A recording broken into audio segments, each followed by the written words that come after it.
ঝড়ে ঘরবাড়ি সহ একাধিক জিনিসপত্র ক্ষতিগ্রস্ত হয়েছে। 3 দিন পার হলেও প্রশাসনের আধিকারিকদের দেখা নেই। ক্ষোভে গ্রামীণ সড়ক অবরোধ গ্রামবাসীদের। প্রধান উপপ্রধান সহ পুলিশকে ঘিরে বিক্ষোভ। দীর্ঘদিন ধরে আধিকারিকদের ঘিরে বিক্ষোভ দেখায় গ্রামের বাসিন্দারা। ধূপগুড়ি ব্লকের ঝড় আলতা 2 নং গ্রাম পঞ্চায়েতের দক্ষিণ খট্টিমারি এলাকায় বৃহস্পতিবার রাতে ঝড়ে ব্যাপক ক্ষয়ক্ষতি হয়েছে। প্রাকৃতিক বিপর্যয়ে ঘরবাড়ির থেকে শুরু করে কৃষিজ ফসল সমস্ত কিছুই খুইয়ে সর্বশান্ত গোটা গ্রাম।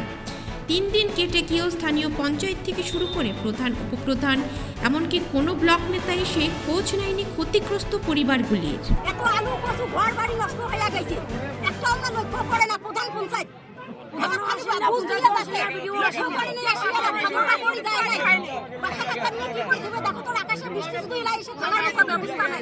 প্রধান পঞ্চায়েত দিলা করে আসিল না, এলা কোনো খবর নিল না।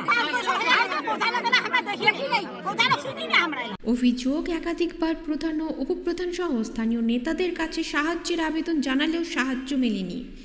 এদিন গ্রামবাসীরা পথ অবরোধ করে। গ্রামবাসীদের অভিযোগ, রাতের বেলা অন্যের বাড়িতে গিয়ে থাকতে হচ্ছে, অথচ একটা সামান্য পলিথিন পর্যন্ত দেওয়া হয়নি প্রশাসনের থেকে।